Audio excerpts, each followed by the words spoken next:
नमस्कार दोस्तों, आप सभी का स्वागत है हमारे YouTube चैनल स्टोरी लवर पर।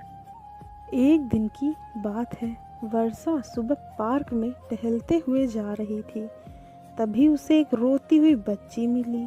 वर्षा ने उससे रोने का कारण पूछा तो लड़की ने बताया कि वह जिस गुड़िया से खेल रही थी वह इसी पार्क में कहीं खो गई है। वर्षा ने उस बच्ची को उसकी गुड़िया ढूंढ लाने का आश्वासन दिया, जिससे वह बच्ची चुप हो गई। वर्षा ने गुड़िया ढूंढने के लिए समय मांगा और फिर दूसरे दिन गुड़िया लाने का वादा करके वहां से चली गई। पर गुड़िया ना तो वर्षा को मिली और ना ही बच्ची को। वर्षा ने गुड़िया की तरफ से एक काल्पनिक पत्र उस बच्ची को लिखा और जब वह बच्ची पार्क में गुड़िया पाने की आशा में आई तो वर्षा ने वह पत्र उस बच्ची को पढ़कर सुनाया। पत्र इस प्रकार था। कृपया रोना मत, मैं समय समय पर उस गुड़िया के बारे में तुम्हें लिखती रहूंगी, बस तुम रोना मत। अब वर्षा रोज उस खोई हुई गुड़िया की तरफ से काल्पनिक पत्र लिखने लगी और लगभग रोज ही बच्ची को पढ़कर सुनाती, जो कि यात्रा का काल्पनिक वर्णन हुआ करता था।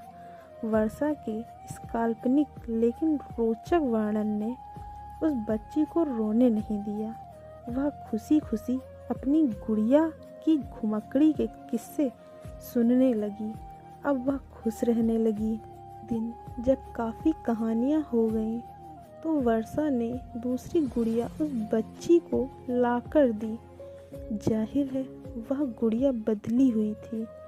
उस बच्ची को अपनी खोई हुई पुरानी गुड़िया जैसी नहीं लगी, तो वह वर्षा की ओर देखने लगी। वर्षा अनजान बनते हुए गुड़िया में चिपकी एक चिट को निकालकर पढ़ने लगी। उसमें लिखा हुआ था, यह मैं ही हूँ, तुम्हारी वाली गुड़िया जो पार्क में खो गई थी। दुनिया भर की लंबी यात्रा की वजह से मैं थोड़ी बदल गई हूँ। बच्ची को इस गुड़िया और वर्षा पर विश्वास हो गया।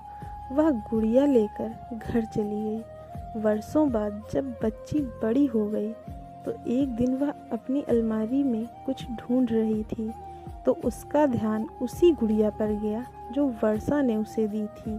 बचपन की यादें याद करके वह हंसने लगी। उसे समझ आ चुका था कि वर्षा ने कैसे उसका मन रखा। उसे उस गुड़िया पर फिर प्यार आने लगा। वह उसे बड़े गौर से देखने लगी। तभी उसकी नज़र गुड़िया की फ्रॉक की आस्तीन में छुपे एक छोटे से पत्र पे गई। उसने बड़ी व्याकुलता से वह पत्र निकाला और पढ़ने लगी।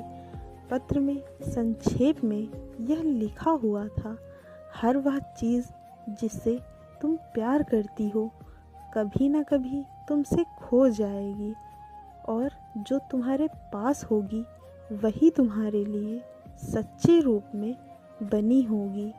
रूप भले ही भिन्न होगा पर प्यार एकदम खालिश होगा। ऐसे ही रोचक कहानियाँ सुनने के लिए हमारे YouTube चैनल स्टोरी लवर को सब्सक्राइब करें, लाइक करें और शेयर करें। धन्यवाद।